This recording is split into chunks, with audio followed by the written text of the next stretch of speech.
Olá, gente, tudo bem? Meu nome é Thiago Ribeiro, seja bem-vindo a RVcast, o podcast oficial da RV Construções e Perícias. Eu sou o engenheiro Thiago, o Igor está aqui comigo. Hoje a gente tem um episódio muito interessante, muito legal. E como vai funcionar o episódio de hoje? Olá pessoal, tudo bem? Meu nome é Igor, sou engenheiro civil aqui da RV Construções e Perícias. Seja bem-vindo ao 33º episódio da RVcast, onde nós vamos falar tudo sobre o IBAP. Hein, Thiago? Vamos falar tudo sobre o IBAP.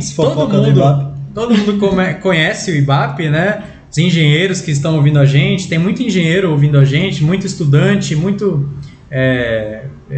enfim, profissionais de todas as áreas. Da área de engenharia. Então a gente vai falar tudo sobre o IBAP, mas não somos... Você sabe falar do IBAP? Sei falar só o... Eu sei falar o que é o IBAP, mas vamos entrar nas fofocas do IBAP, vamos... Não, brincadeiras à parte. Vamos conhecer um pouco mais sobre o IBAP com a nova presidente do IBAP. Seja bem-vinda à RVcast, e não em nome do IBAP, né, mas seja bem-vinda ao IBAP também.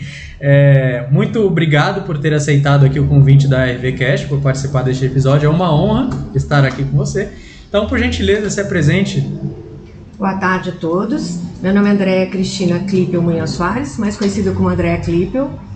Vou ser presidente do IBAP na gestão 2022-2023. Sou formada pela FAAP.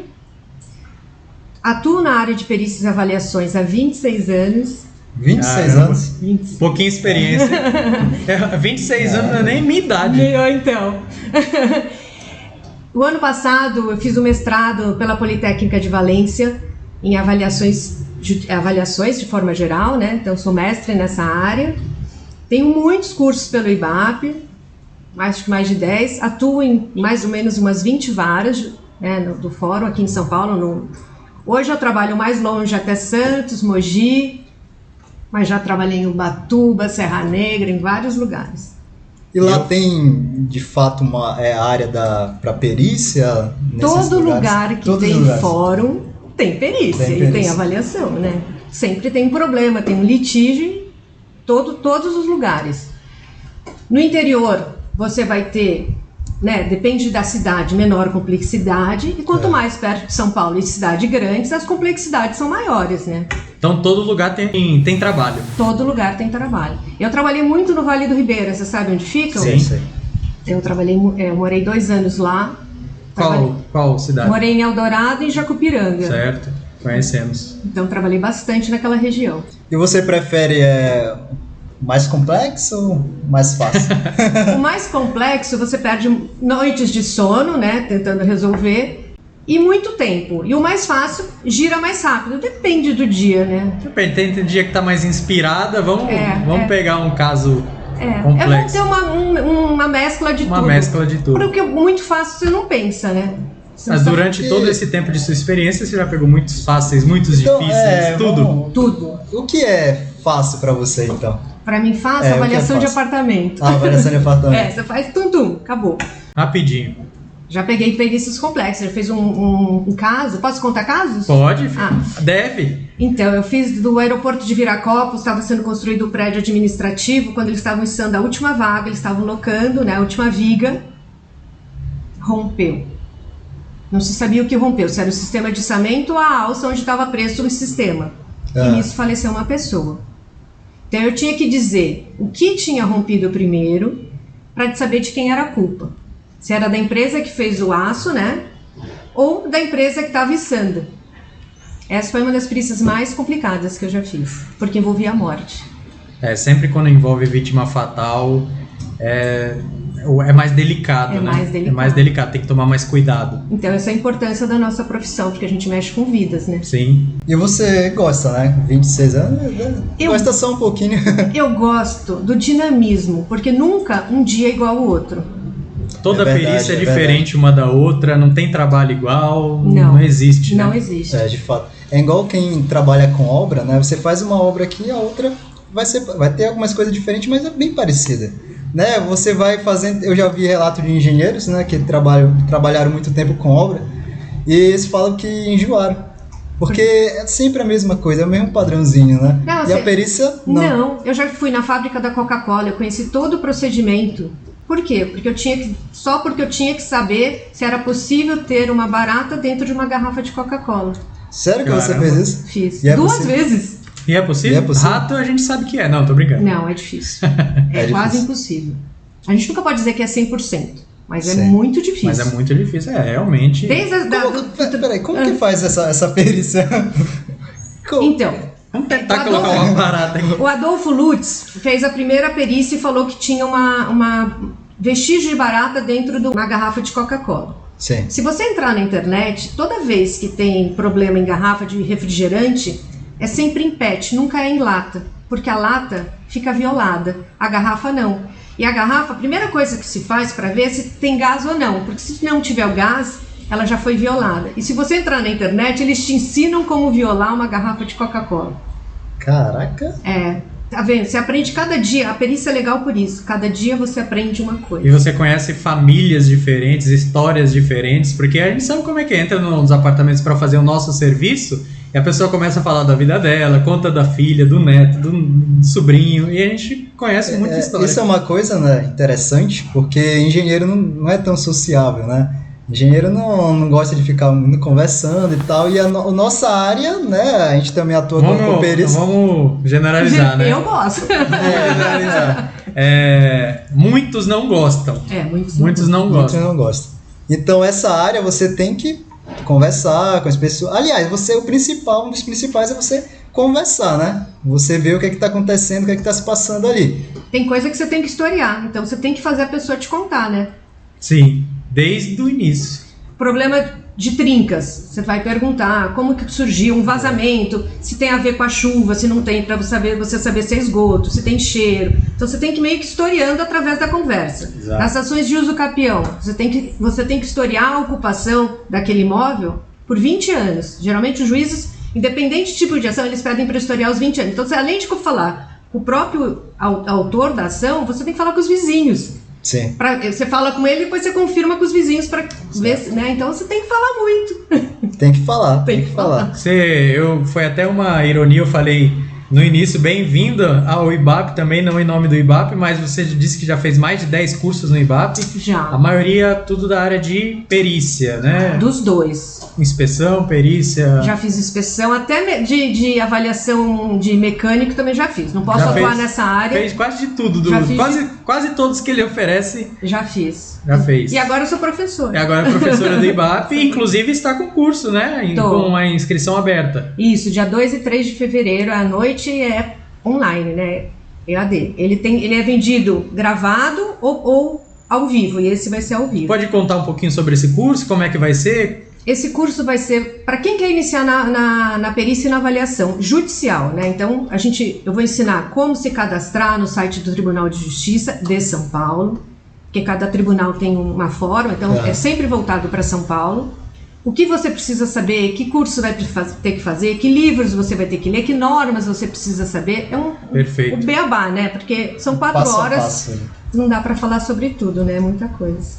De fato é muita coisa, né? Não dá para contar os 26 anos aí em 4 horas, né? Não dá. E a gente estava com uma curiosidade, né? Conversando aqui, como você chegou até aqui, nessa honra de assumir a presidência agora do IBAP? Que é muito... Querem que eu conte a minha história desde o começo, como eu entrei na perícia? Sim, pode contar. Ser? Pode ser, fica à vontade. Não, até a presidência do IBAP. Até a presidência. Era uma vez.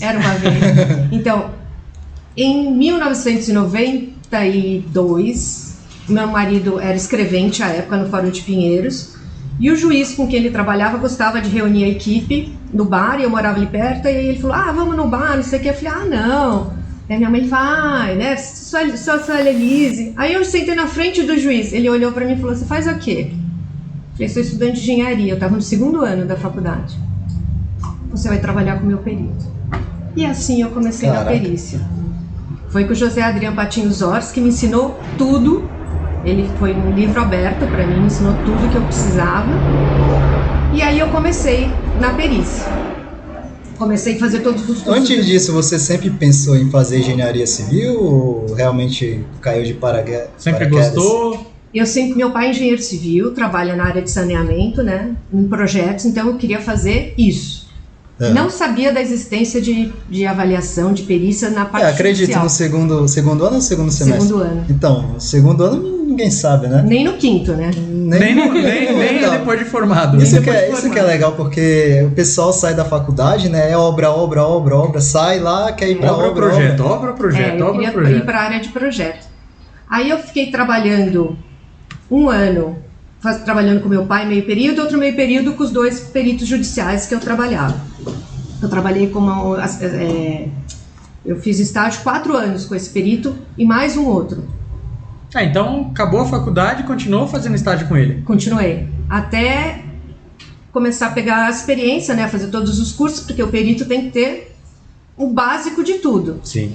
E se você precisa de alguma coisa, de um calculista, você vai atrás de alguém com uma expertise, né? Mas você tem que saber o básico, até para saber quem que você precisa contratar. É o clínico geral. O clínico geral. O perito é isso. Sim. E aí depois, em 2002 eu tive gêmeas. Sério? E eu precisava dormir. E aí eu virei para uma amiga minha, vai ter um congresso na Argentina, que era de avaliações. Vamos? Ela falou, vamos. E aí foi meu primeiro congresso. Quando eu cheguei nesse congresso, toda a cúpula do IBAP nacional estava lá. E aí eu não era associada do IBAP. E aí eles meio que forçaram a gente se associar. E foi aí que eu conheci o IBAP, assim, mais... Não como aluna, mas como participante, né? Sim. E aí a gente se associou. Então isso foi em 2002. Em 2010 eu fui convidada para fazer parte da diretoria do IBAP. Sério? Sério. Era com o Marcelo Rossi, era o presidente à época, ele era engenheiro agrônomo e eu sempre contratava para ele, como eu morei em Jacupiranga, tinha muita desapropriação indireta daquelas parques estaduais. Sim. Eu não tenho atribuição para fazer, mas o juiz só confiava em mim, então eu subcontratava um engenheiro agrônomo, florestal, né? Porque a gente tem perícias multidisciplinares. Tem muito. Então, foi assim que eu conheci o Marcelo, e aí ele gostou de mim, do meu trabalho, e eu fui convidada para ser diretora de eventos na gestão dele. Então iniciou como gestora de eventos. Diretora. Né? Diretora de eventos. Diretora de eventos no IBAP. Qual é o grande segredo para a gente conseguir subir assim de nível? Como você conseguiu? O que é que você fazia quando você estava sendo afiliada do IBAP para chamar a atenção deles? Como que você estudava muito? Eu sei que você fazia muito curso, mas o que mais? Participar das câmaras. O IBAP tem 5 câmaras: perícias, ambiental, avaliação, inspeção predial e de segurança. Eu fiz parte da Câmara de Perícias. Então, e aí quando você mostra trabalho, dedicação, as pessoas te olham. Sempre te observam. Todo mundo te observa. E aí você começa a criar destaque e as pessoas sabem que pode contar com você. Te dão um trabalho e você cumpre, né? Você cumpriu aquela meta, todo mundo está te olhando. O IBAP não é uma panela, como muitos falam. Se você quiser trabalhar, o IBAP está de portas abertas. E você nem precisa ser associado para participar das câmaras. Legal. É uma informação importante. A gente tem muito material. Todo o material técnico do IBAP são feitos nas câmaras. A gente tem cartilhas, a gente tem normas. A gente está fazendo a atualização da norma de perícias, porque a norma da BNT de perícias está sendo atualizada em paralelo do IBAP também. Do IBAP também. Então, que é muito importante. O IBAP em São Paulo, o IBAP São Paulo é um IBAP muito forte junto ao judiciário. O judiciário reconhece muito o IBAP, assim. Então as nossas normas são usadas, se não é usado numa avaliação, o laudo cai por si, porque não está usando a norma do IBAP. Para ver a importância que o IBAP tem nas perícias judiciais. Porque o nosso instituto, que ele tem qual a função do nosso instituto? Transmitir conhecimento e produção técnica, né? Essa é a finalidade do IBAP. Sim. Produzir conhecimento cada vez mais para os peritos, sejam novos ou experientes já, e entregar informação técnica para que eles possam fazer boas perícias judiciais e, ao mesmo tempo, já elevarem o nome do IBAP, né? Sim. Tem várias normas que são feitas, o IBAP cede espaço para ser feito lá. Então, a norma de perícias, tanto o secretário quanto o coordenador são ex-presidentes do IBAP, a de avaliações também, e a de inspeção predial também. Então, a de inspeção predial só tinha o do IBAP, né? Todo mundo seguia a norma do IBAP. Aí agora que a BNT veio e fez, mas a pioneira... Não, já tem a da BNT, faz tempo. Não, tem, sim. Mas o primeiro era do IBAP, sim, né? É porque a inspeção predial começou no IBAP. Começou no IBAP. Sim. Eu acho interessante essa associação, né? Você se juntar com profissionais por uma boa causa. Isso o IBAP mostra aí e está fazendo muito bem. Né? Obrigada. Tem algum tipo de conflito entre o IBAP e a ABNT ou não? Não. Não existe. As normas do IBAP são sempre... A ABNT dá a diretriz. E o IBAP, ela especifica. Espelha na ABNT. Ela tem como embasamento a ABNT. Perfeito. E ela, por exemplo, a gente tem a norma de avaliação para São Paulo. Certo. Ela é a norma da ABNT, mas ela traz pormenores para a cidade de São Paulo, né? Para o estado de São Paulo. Entendi.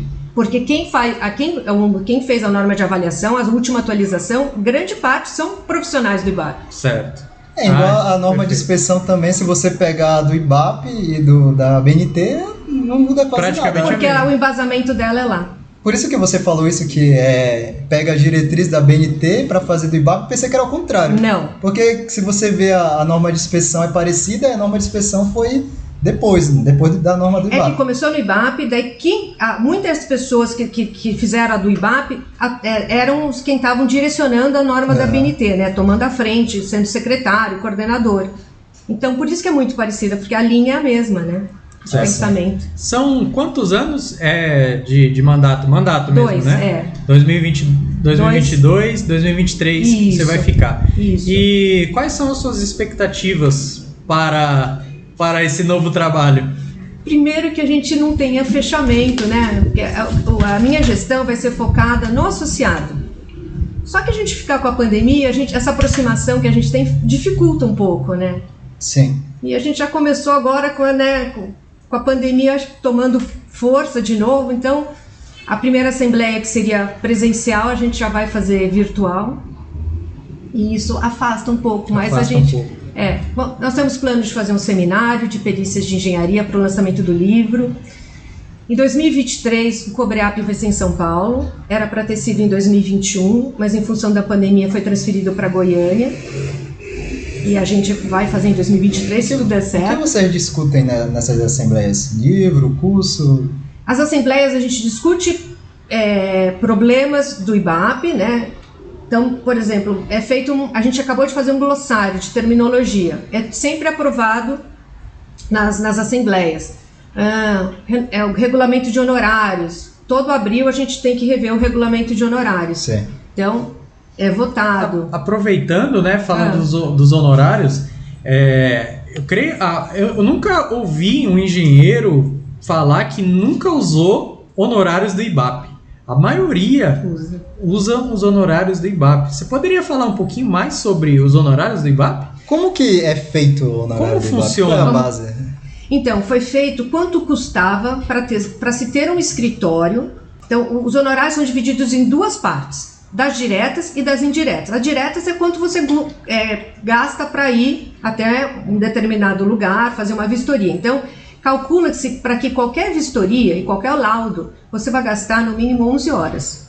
Entre os deslocamentos, fazer a vistoria, coletar a amostra. Então, o mínimo é 11 horas. Sim. Então, baseado nisso, foi calculado quanto de hora o profissional, até baseado no CAL e no CREA, né? Porque o IBAP é feito por engenheiros e arquitetos, né? Não é só engenheiros. E aí... Também tem o custo indireto, que é o custo de você ter um computador, ter o carro, você ter um escritório. Esse é o custo indireto. E os honorários são feitos dessas duas formas. Porém, quando você atua como perito judicial, você tem outro problema, que são as justiças gratuitas. Já ouviram falar? Sim. Então, quando eu comecei, você pagava para trabalhar. Depois, em 2004... Na época era a Procuradoria do Estado, eles fizeram uma tabela, em função do valor da causa, era definido os seus honorários. Essa tabela, em 2008, em vez de ela ser atualizada, eles retroagiram o valor.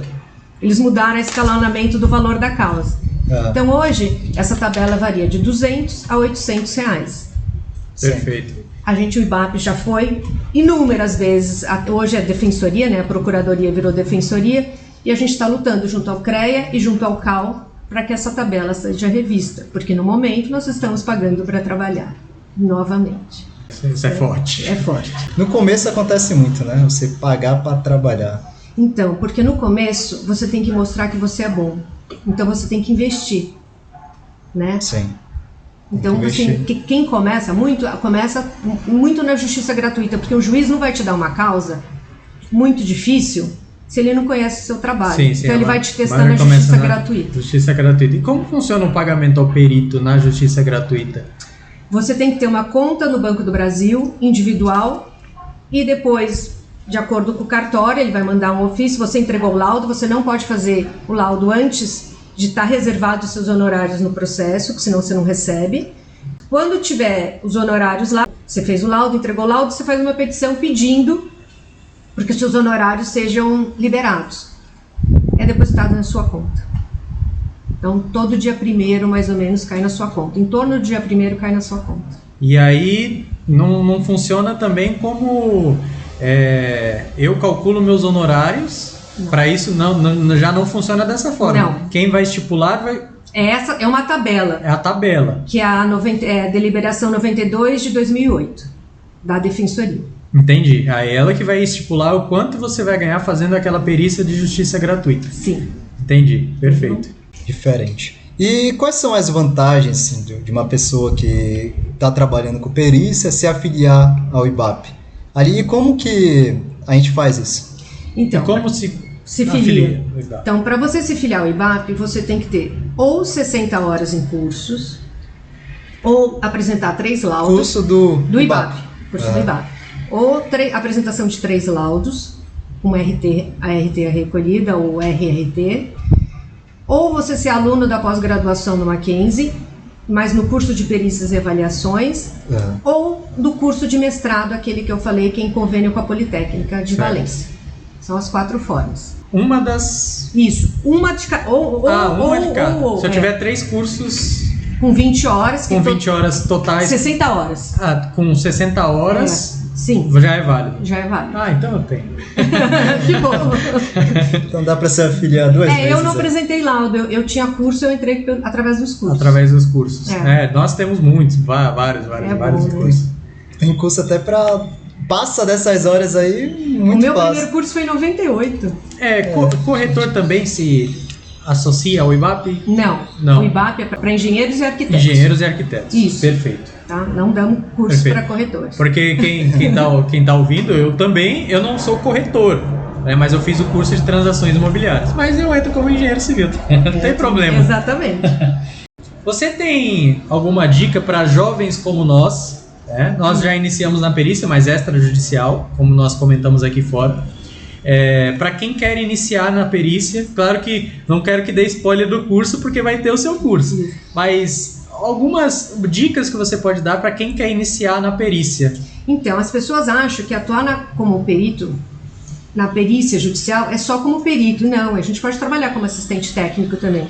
Sim. Né? Então, o perito é nomeado pelo juiz e o assistente é das partes. Então, é uma outra, se você tem amigos advogados, né? É uma forma de você começar na perícia judicial. Até para olhar como a pessoa se porta, né? Como conduzir uma perícia. É importante. Sim. Ou você tem que dar a cara para bater, ir ao fórum. No fórum, bater na porta do juiz. E falar com ele. Porém, é bom se preparar antes, né? Fazer uns cursos básicos e muita literatura. Então, os cursos de laudos, de avaliação, de ações dominiais. Até de comunicação, né?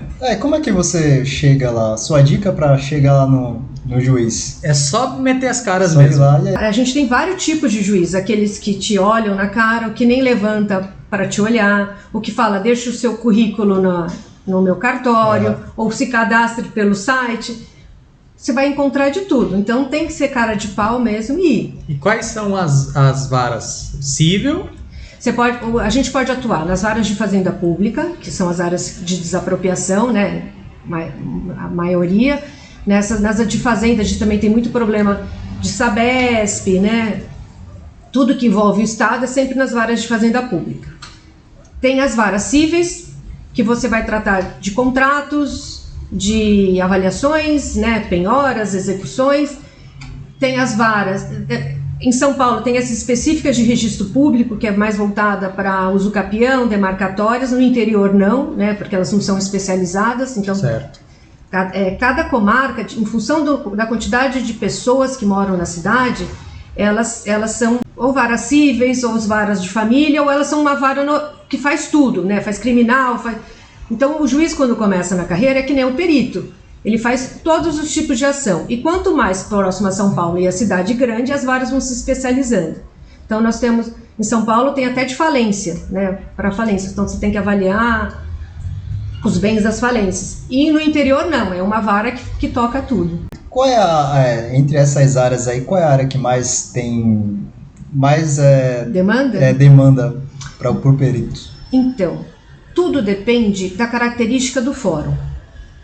Em Fórum de Pinheiros, que eu trabalho, Fórum da Lapa e no Fórum do Butantã, é mais cobrança de condomínio que eu faço. Mas não é mais em relação à cidade? Então, depende da vara. Se você vai mais para a Zona Leste, é mais briga de vizinho. Se você vai mais para as varas no entorno de São Paulo, mais usucapião. Então, cada vara, cada localização tem a sua peculiaridade. Se você vai para o Fórum Central, lá as ações têm um valor mais alto, então são geralmente problemas mais complicados, licitatórios, né? Então, para começar, na minha opinião, é melhor mais longe de São Paulo, porque os processos são mais fáceis. Não que você não vai pegar um processo difícil, mas é mais beabá, assim, mais usucapião. E quanto mais perto de São Paulo, são mais complexos. Mas, então, a dica para quem está iniciando... meio que tentar, por enquanto, fugir do BO. Daqui a pouco você vem. Porque se você está em São Paulo, você vai ter assistente técnico, os melhores assistentes técnicos de São Paulo, né? Vai ter, às vezes, com anos de experiência na frente, né? E se você está no interior, não necessariamente você vai ter um assistente técnico. Certo. Então... Eu quero ser esse cara de São Paulo. Então... Mas se você continuar estudando do jeito que você está, você vai. A gente consegue. Então, como assistente técnico, para quem está iniciando na área de perícia e quer iniciar, além dos fóruns, entregar currículo, possivelmente, nos escritórios de advocacia. Sim. Né? É uma fonte. É uma fonte também, para ser assistente técnico. Porque quando você entra com o processo de usucapião, você tem que ter uma plantinha, você tem que ter um laudinho para iniciar. Então, você pode vender esse trabalho. Você pode vender também para as construtoras, né? Seu trabalho de vistoria de vizinhança. Certo, ou, se você sabe que vai começar a construir um prédio, você pode vender para as casas no entorno. Sim. Isso é uma coisa que as construtoras, aqui em São Paulo, a gente ainda não viu muito, mas na Baixada, basicamente eles nem conhecem o que é vistoria de vizinhança. E a gente tenta educar, a gente fica educando, assim, tem algumas que conhecem, mas a maioria não conhece. E aí que entra a gente, né, para depois que aparecem os problemas lá, fazer o laudo do vizinho. Mas quando tem um laudo de vistoria de vizinhança, é tão importante. Eu peguei um caso, era ali na Francisco Morato, na construção do metrô, era um túnel do metrô, mas tinha laudo de vistoria de vizinhança. Caramba, esse caso foi bom, hein? Nossa. E aí, assim, quando construiu o túnel do metrô, piorou as trincas, o rebaixamento do piso, mas já era pré-existente. Então a importância disso, né? Para mostrar que, já tinha. Já tinha. Eu fiz um caso também ali na Manuel da Nóbrega, eu vendi o trabalho para as casas no entorno da obra, e uma deu problema, 5 anos depois, porque até a obra começar, ela tinha o meu laudo, que a obra demorou, parou, né? E ela tinha o meu laudo e a gente tinha como comprovar que não tinha nenhum problema anteriormente. Isso é muito interessante, né? Eu não tinha pensado nisso ainda, em vender para os vizinhos da obra. Né? Tá vendo como tem muito? Sim. Tem muito campo nessa área. Não judicial, não necessário judicial, mas até porque ia ter sede judicial. Exatamente. Se você já pegou algum caso parecido, vamos supor que no canto de alguma abertura em alvenaria tem uma trinca. É muito comum, ponto frágil da construção tem uma trinca. E aí iniciou-se uma obra, não fez vistoria de vizinhança. Perdão, vamos supor que fizeram a vistoria de vizinhança, tem uma trinca aqui. Tem uma trinca. Só que por conta da obra, como é um ponto de fragilidade, essa trinca aumentou, virou uma rachadura. Isso. A construtora tem a responsabilidade de reparar aquela trinca? Mesmo que já tinha, mas só que aumentou. Então, já teve experiência? Nesse do metrô, eu calculei pelo tamanho da trinca, quanto ela tinha aumentado, qual era a proporção, porque tinha o laudo anterior, qual a proporção que essa trinca aumentou. Então, não me lembro agora, mas sei lá, 70% ela aumentou. Então, eu atribuí que o dano do metrô era 70% do que tinha vistoriado em campo. Certo. Então, eu fiz um orçamento. Entendi. E ela só pagou 70%. Perfeito. Então, varia conforme o custo. Eu pensei que ela ia arrumar só, não, vou arrumar aqui só 70%. Não. Deixa a fissura aqui. Abriu 5 milímetros, não, a indenização, vou arrumar só 3. Porque daí você dá pro proprietário do imóvel e ele que arque com os 30, que era a culpa dele. Entendi. Perfeito. Perfeita colocação. Muito obrigado aí. Então, isso a gente tem que pensar, mas tem hora que você fala assim, como eu vou pensar nessa? Tem que partir para esse raciocínio. Uma vez eu tive em São Vicente. São Vicente, a casa dos B.O. Tinha uma pedreira lá. E aí uma pessoa alegou que quando fez a explosão, uma pedra voou 1 quilômetro, bateu no telhado do vizinho e entrou pela janela dela. A pedra voou 1 quilômetro? Uma pedra de 1 quilo voou 1 quilômetro, bateu no telhado e entrou e mudou direcionamento. Aí o juiz queria que eu provasse matematicamente que aquela pedra poderia fazer isso. Nunca a aula de Física 2 foi tão importante. Aí eu comprei um livro de explosão para eu saber que velocidade que uma pedra sairia numa explosão, para saber que ângulo que atingiria aquela casa. Caraca. E para ver se era possível ou não. Mas a casa do lado era uma casa tão simples que uma pedra de 1 quilo, ela teria destruído o telhado do lado e não teria rebatido. E a pessoa estaria de frente, porque ela falou que machucou, que estava de frente para a janela e não atingiu esse lado, atingiu esse. Sim, matematicamente não era possível acontecer aquilo. E ela conseguia chegar no telhado dele com um determinado ângulo, mas não... Porém não rebatia. Não rebatiria. Então assim, você vê, a gente pega umas coisas muito diferentes que você fica sem dormir. E geralmente é justiça gratuita, lógico. Justiça gratuita. Mas eu acho legal. É legal, não é? Não tem umas coisas bem diferentes? Bem diferentes. Que te obriga a ir atrás, a estudar, a ir atrás de livro e tal. Isso é legal, né? Você não fica parado, você não se estabiliza. Não se estabiliza. E todo dia você aprende uma coisa nova. Exatamente. Show. Essa área... É perfeita essa área. Para quem gosta de engenharia pura, né? Porque isso é engenharia pura, né? É perfeito. A gente tem tudo, né? Engenharia pura, que não é pura. A gente tem que pensar. Que não é pura, como é o caso da barata na coca. Não, e eu tinha que mostrar, porque tinha uma pergunta que é: a barata flutua ou afunda na Coca-Cola? É engenharia pura. Aí tive que ir atrás de uma barata. A densidade da barata. Calcular a densidade da barata. Vamos lá. Aí eu falei pro meu marido: pô, arruma uma barata pra mim. Pega uma barata aí. Vamos ver a densidade da coca, da barata, pra ver o que afunda ou não afunda.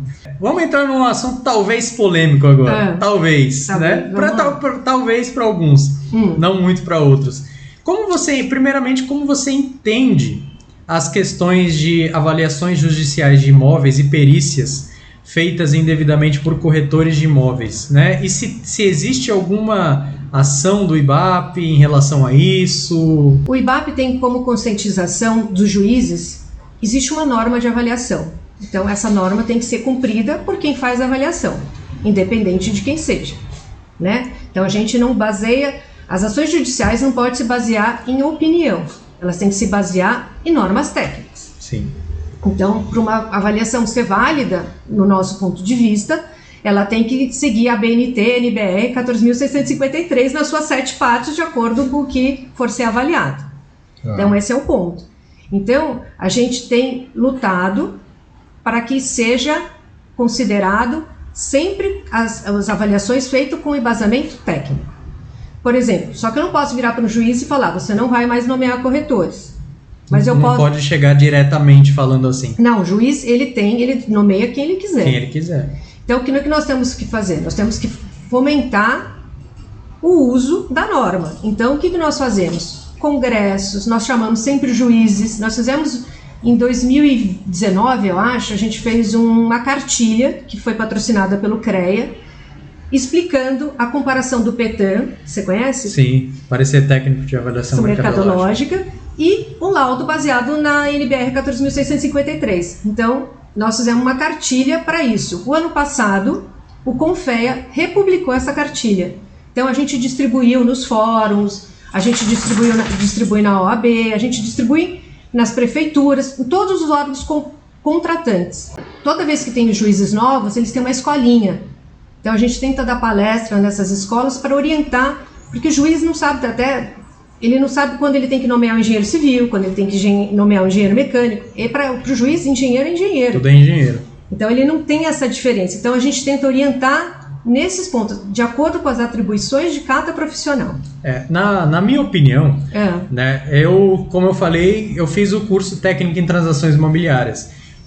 Nós, no curso, e creio os corretores também, tem muita noção do valor mercadológico, né? Tem noção. Mas eu entendo que poderia ser feito uma perícia assim, de avaliação de imóveis, mas só que não envolve somente isso, né? Envolve outras áreas da engenharia, outras disciplinas. Então eu fico meio que pendendo de lado, porque eu entendo. O corretor de imóveis tem amplo conhecimento de valor de mercado, né? Mas talvez de outras questões de engenharia. Então, quando você vai fazer uma avaliação de imóveis, você tem problemas das trincas, das rachaduras. Exatamente. Você tem problema de infiltração. E a gente tem por obrigação constar isso do laudo. E até se tiver risco, a gente tem que... Perfeito. Né, pontuar isso. Quanto ao mercado, se eu só dou opinião, eu só vou saber o valor de mercado no lugar onde eu atuo. Eu não vou saber no bairro do lado. Eu não atuo no bairro do lado. Perfeito, porque ele pode opinar.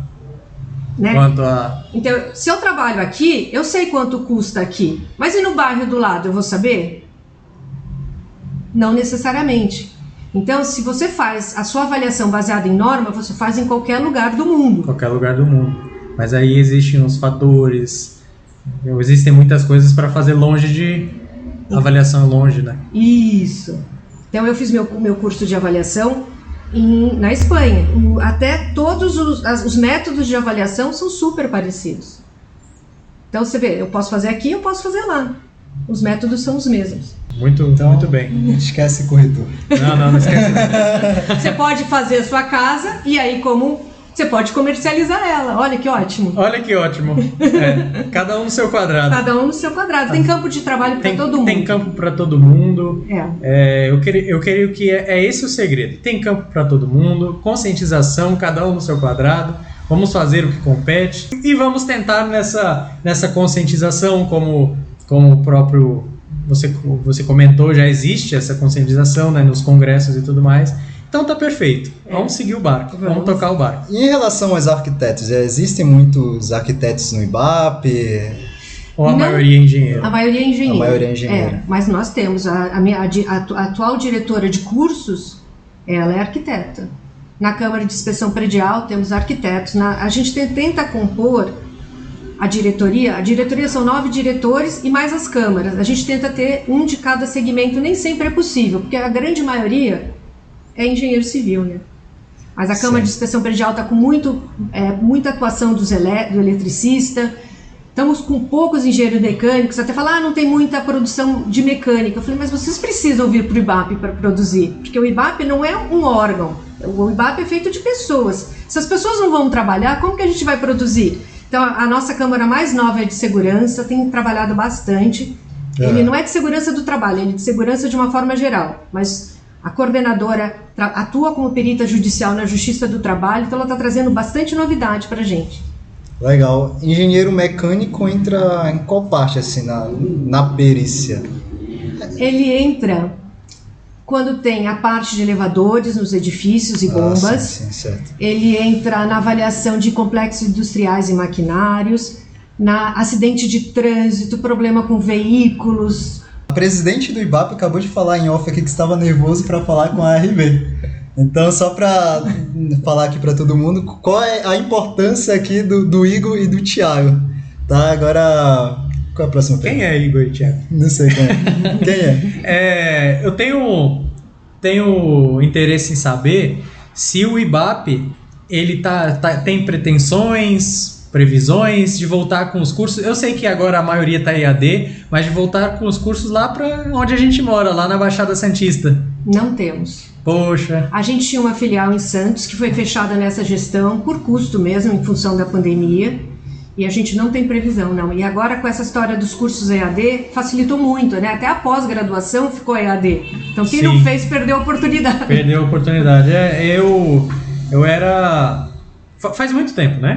O quê? Que o último curso do IBAP em Santos? Ah, sim. Em Santos. Sim, faz tempo. Então, eu não tava ainda... Formada. Nem formado. Eu não sei se faz mais de 5 anos? Não faz. Faz menos, né? Faz menos. Eu tava estudando. Porque a gente deu palestra também lá.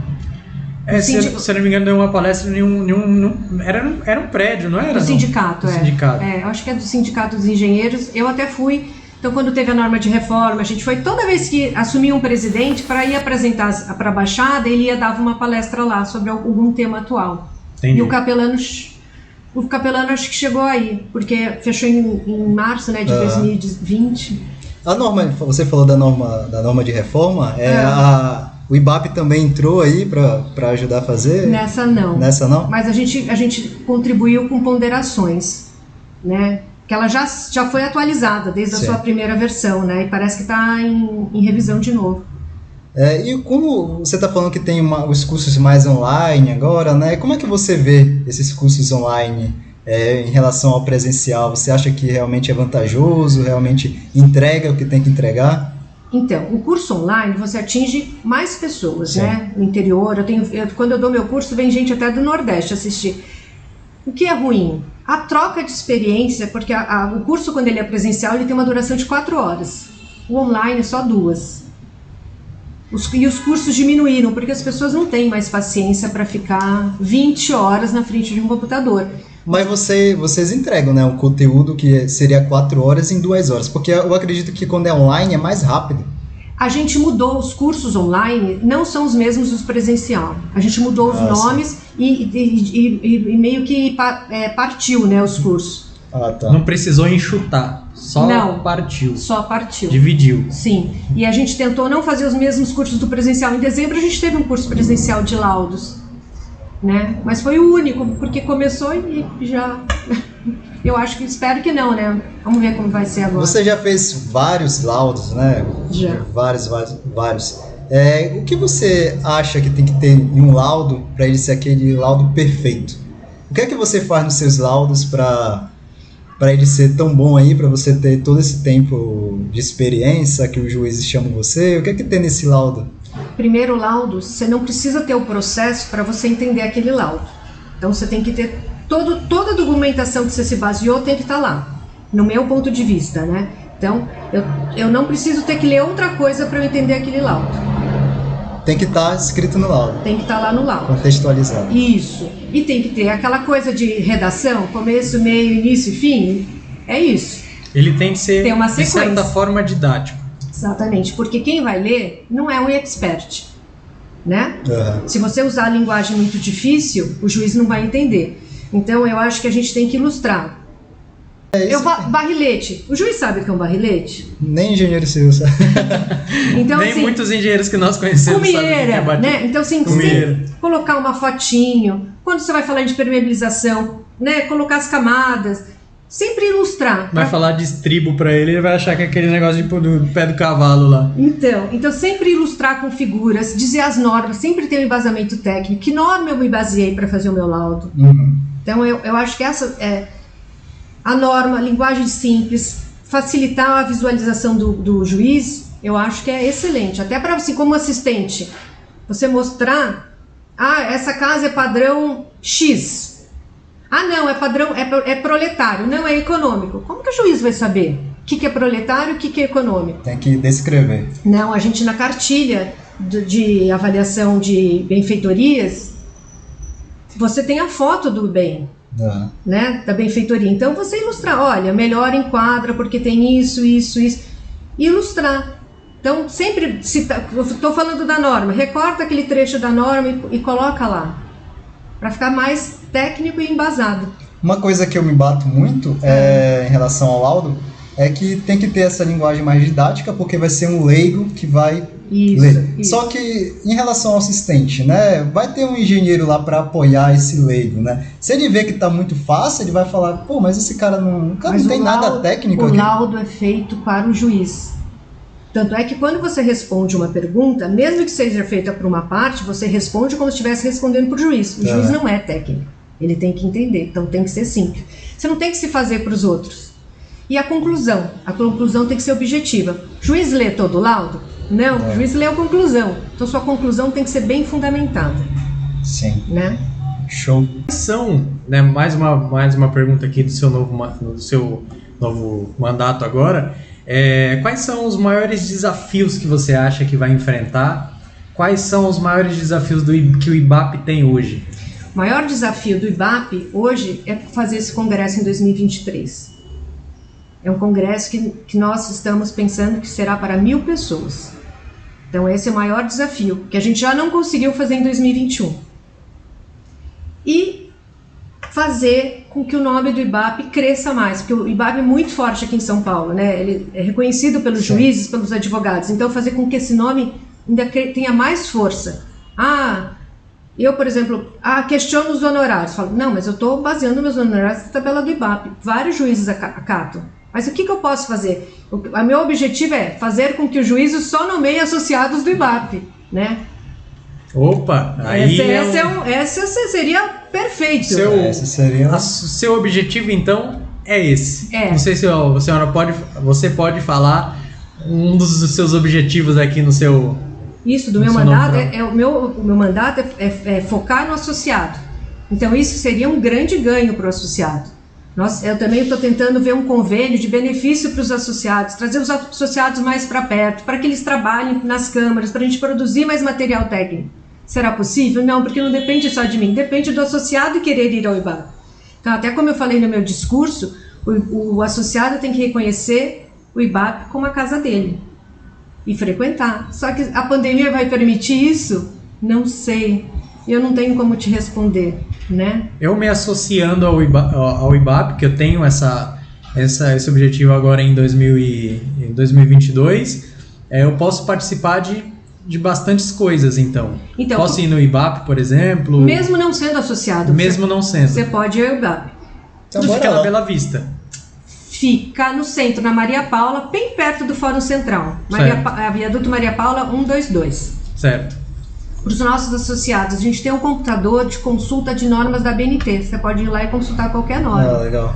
Para os associados. Para os associados. Qualquer curso, você vai pagar menos. No Cobreap, a taxa de inscrição para associado é bem menor. Os cursos? Tudo, seminário, sempre o associado paga menos. Acho que em torno de 30%, depende do curso, tem um escalonamento. E para os associados e amigos da presidente do IBAP de São Paulo, quais são os benefícios? Quais são os benefícios? benefícios? Tem que se associar. Nós precisamos dos associados, né? Sim, exatamente. Os associados o IBAP são os associados, né? Exatamente. A gente precisa que se associe. E você tá ansiosa para começar aí a gestão? Os trabalhos? Sim. Hoje, você comentou em off, hoje é o 6º dia. Sétimo dia de presidência. É o meu primeiro ato como presidente. Oficial, sim. Né? Seu primeiro ato aqui com a RVCast. Pioneiros aqui com a... Porque os nossos funcionários estão de férias, então e as pessoas estão de férias, então ainda não começou, né? Na gestão passada eu era vice-presidente, então assim, muitas coisas... né? Você era vice do capelano. Eu era vice do capelano. Ontem eu fui ao banco acertar as contas bancárias, né? Essa parte a parte chata de ser presidente. Né? Ela tirou, entendeu? Ela ficou ali só olhando, na hora que chegou, ele sai, é minha vez agora. Antes que eu esqueça, já que falou disso de banco, quanto se afiliar ao IBAP? Você lembra de cabeça? É 560 e alguma coisa, se não me engano. Pelo menos já é menos que o CREA. É menos que 600. Porque o CREA a anuidade está chegando aí e vai ser a nossa primeira anuidade que a gente vai pagar inteira, porque no primeiro ano tem aquele desconto, né? Agora vai vir a cacetada. O IBAP também, se você é proporcional ao mês que você se filia. Então, se você se filiou em março, você vai pagar 9 meses e não 12, né? Mas eu vou sim. Se filiem, é bom. e começar... o bom do IBAP é que agora a gente não está tendo happy hour, mas toda a assembleia se encerra com happy hour. O negócio é happy hour, agora eu vou mesmo. Sempre tem uma palestra técnica e um happy hour. Tem como, já quero demais, como o afiliado fazer uma palestra no IBAP? Sim. Sim? Agora. E aí depois, nesse happy hour, o que é interessante é a troca de experiência. Então, eu tô com um problema no vidro. O que você acha que pode ser? Eu tô com dúvida, o que você acha? Eu tive um problema de vidro, um vidro desse caiu. Então eu fui discutir, o que você acha? Eu acho isso, eu acho aquilo. Então, você tira dúvidas, a pessoa pode te dar uma visão que você não tinha pensado. Essa parte é muito importante. Até para conhecer um outro profissional. Você é estrutural. Eu tô precisando de engenheiro estrutural. Você pode me ajudar? Aí a gente trabalha junto. Verdade, o network. Isso é muito legal. Network é muito importante no happy hour. Perfeito. Muito legal. E a gente estava conversando com o engenheiro Manuel no episódio passado, ele falou sobre isso, né? Sobre se associar com outros engenheiros, conversar, ver o que está acontecendo, né? Quais são as novidades no mercado. Isso que o IBAP está fazendo. É a cereja do bolo. O IBAP, a gente também tem Facebook, YouTube, LinkedIn, Instagram, e tudo que a gente tem de novidade, quando a prefeitura solta uma novidade, quando alguma lei nova, tudo que a gente colhe do mercado, a gente sempre coloca no nosso site, a gente coloca nas mídias sociais para levar informação para os nossos associados, e até quem não é, né? Quem tiver acessar a nossa... Quem tiver lá, vê. Então, já o Sampa, lançou alguma coisa nova, a gente sempre também divulga tem uma camada nova, falando alguma coisa nova, a gente sempre direciona. Uma entrevista nova da nova presidente. Também faz, vocês me mandam o link e a gente divulga. Perfeito. Nós temos uma biblioteca digital do IBAP, São Paulo, e lá temos todas as cartilhas realizadas nas câmaras. Temos o calendário, que você pode olhar que dia que vai ser a assembleia. A assembleia sempre é na segunda terça-feira do mês. Temos as câmaras, as datas, está tudo no nosso calendário, para vocês participarem dos nossos eventos. Tem o nosso canal do YouTube, que tem, eu acho que deve ter uns 20 programas, eu não me lembro, porque eu também era do Nacional e eu fazia nos dois. Então tem o canal do IBAP Nacional também, que tem muito material técnico para quem quiser apresentar, para estudar, com os melhores profissionais da área. Na nossa biblioteca tem norma, tem muito material para quem quer começar na área. Tem material gratuito, né? Gratuito, tudo gratuito. Olha aí, o conteúdo na mão de muita gente. Tem gente que ainda fala pra mim que não gosta de estudar. Tem gente que fala que não tem oportunidade. Não tem oportunidade. Não, a gente tem mais, se juntar do São Paulo com o Nacional, acho que a gente tem mais de 30 programas. Caramba, muita coisa. Muita coisa. Tem um programa nosso, acho que bateu, foi 4.000 visualizações. Caramba. Eu acho que eu não estou mais olhando, nas férias eu dei um tempo disso. Mas a gente tem muito material com os melhores profissionais da área. Ela só olhava quando ela era vice. Agora é presidente, eu não quero olhar, não. Não, é que do Nacional eu era eventos. E quem é o vice agora? O meu vice é o Marcos Mansur. Sim. Ele está começando a atuar como perito judicial, mas ele trabalha mais para avaliação bancária. Sim. Outra área. Outra área já. Né? Cadastrar, se eu não me engano, tá aberto do Banco do Brasil, não lembro de cabeça. Eu não atuo nessa área. Mas se eu não me engano, tá. Eu acho que tá. Então, tá vendo como é importante? Na minha diretoria eu tenho arquiteta, tenho perito judicial, tenho calculista, tem de tudo na minha diretoria. E nas câmaras também, então você vai ter engenheiro eletricista, você fala elétrico, né? Eletricista. Então você tem bastante informação que você pode, trocar com as pessoas, é muito importante participar do IBAP. E o COBREAP é um congresso que vai acontecer no segundo semestre de 2023, a gente está esperando 1.000 pessoas. Esse que teve em Goiânia agora, mesmo com a pandemia, a gente teve 450 pessoas. Foi show de bola. E é muita informação lá, em função da característica da região, é muito engenheiro agrônomo. E onde ocorre aqui em São Paulo? Onde vai ser? Iria ser no espaço Rebouças. Certo. Agora nós precisamos rever os valores, rever tudo, porque a gente não sabe como que tá depois da pandemia, né? Entendi. A gente vai começar esse trabalho agora. Vai começar agora. Vai. Eu quero fazer uma última pergunta. Faça. É uma pergunta mais pessoal. Diga. Na sua Não vai perguntar opinião. que time ela torce, não, né? Não, que time não. você torce? Corinthians. Opa, vai Corinthians. Vamos cancelar esse podcast. Vamos cancelar esse podcast aqui. Vamos embora. Deixa eu fazer uma pergunta útil aqui agora. Passa. Qual é a sua dica? Eu vejo hoje que você é um profissional excelente, conquistou muitas coisas. Hoje é presidente do IBAP. Qual é a sua dica para que um profissional, um engenheiro civil recém-formado, consiga conquistar, consiga chegar aonde você chegou? Primeira coisa, fazer curso, porque assim, o que eu percebi até de alunos, ele já começa a se inscrever nos tribunais, e aí vem a nomeação, ele não sabe o que fazer. Então, se embasar tecnicamente para você poder cumprir a atribuição que lhe foi dada, né, na sua nomeação, como assistente. A prática é importante, mas a teoria, né, entender o que está por trás também é muito importante. Então, fazer curso, ler muito, ver esses vídeos que eu falei, que são de graça, esse material que o próprio IBAP tem, a norma de perícia, a norma de avaliação, está tudo disponível no nosso site. Então, se prepare. Item 2, o bom profissional, ele se vende pela sua cara. Então, o advogado, se você vê, um advogado sempre tem não mora mal, né? Mas tem um bom carro, uma boa caneta, um bom relógio. Então, quando for falar com o juiz, sempre vá de terno, as mulheres bem vestidas, sempre de salto. Ser simpático, ser acessível, porque hoje eu sou perita e você é assistente. Amanhã pode ser ao contrário. Então, sempre forneça o seu laudo. Cada dia um está numa posição, esse mundo é muito pequeno, a gente se cruza todos os dias. Então não seja o bambambam, não, eu sou bambambam, eu sou inacessível. Não. Hoje eu sou perito, amanhã eu não sou. Então amanhã você é o perito, eu vou precisar do seu laudo. Forneça, seja agradável. Já pensou isso? A gente trabalhar junto. Acontece muito. É muito possível. É muito possível. Quando o meu primeiro congresso eu tinha 28 anos e eu conheci todos os bambambans do IBAP. Hoje, no final do ano, eu estava lá comemorando, fazendo confraternização com eles. Né? Vários já foram meus assistentes, você acaba passando o trabalho de um para o outro. Então, se você for acessível, as pessoas vão ser acessíveis a você.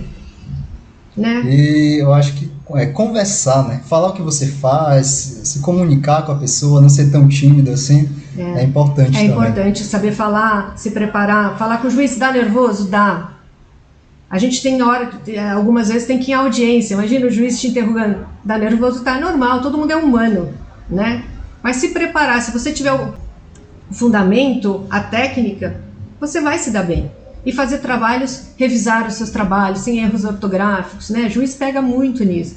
Então, fazer um bom trabalho, apresentar com claro, objetivo. Tem gente que adora encher linguiça, fazer laudo desse. Não, eu prefiro fazer laudos menores, mas objetivos. E você entra em processo que você vê assim, que eu acho que esse cliente vai perder. Mesmo assim você entra ou não? Eu não trabalho muito como assistente técnico, eu trabalho muito pouco. Mas como perita, não tá nem de um lado nem do outro. Eu trabalho. Então, isso até agora, assim, de repente, quando você vai ficando mais velho, aí você começa a atuar mais como assistente. Os peritos começam, assim, eu comecei a fazer, mas todo advogado não defende uma pessoa de uma causa perdida, ela precisa, então eu acho que você tem que no meio, assim, quando a pessoa te conta a história, você acha que é uma coisa, quando você chega na vistoria, você vê que é outra. Então, ele pode te contar uma história que pode ser causa perdida, mas não é. Você vai ter um embasamento técnico para dizer o contrário, você pode, através da sua, não era isso, era aquilo. Teve um processo que eu falei, nossa, a pessoa viajou, né? Construiu do lado do rio e acha que tem que ser indenizada porque ela construiu. Quando eu cheguei lá, não era nada disso. A inicial era tão mal escrita. Caramba. Na verdade, eles tinham canalizado uma rede de água pluvial e com isso elevou o nível do terreno do lado. E a casa já estava construída. Só que daí começou a infiltrar. Por quê? Porque eles não impermeabilizaram a parede da moça. Então, uma coisa era o que estava escrito, outra coisa quando eu cheguei lá. Era o que estava ocorrendo. Então, quando você vai na vistoria, nem sempre o que está no papel é o que acontece. Por isso que a vistoria é importante. Por isso que você tem que ir. Não pode só... E nunca mande ninguém no seu lugar, isso te derruba. Se você é nomeado, você é da confiança, então vá você. Muita gente cai por causa disso. Então, é isso, Andréia. Nossa conversa aqui foi muito boa mesmo. Em pouco tempo, as quantidades de informações foram enormes, a informação passada. Quem está aqui conosco até agora, quem ouviu até agora conosco, aprendeu muito, assim como nós dois. Nós aprendemos muito aqui conversando com você. Isso em 1 hora, imagina nesse seu mandato aí, imagina as pessoas que estarão próximas a você, o que não vai aprender nesse todo tempo. Então, muito obrigado mais uma vez por ter aceitado o nosso convite. Foi uma honra tê-la como nossa convidada.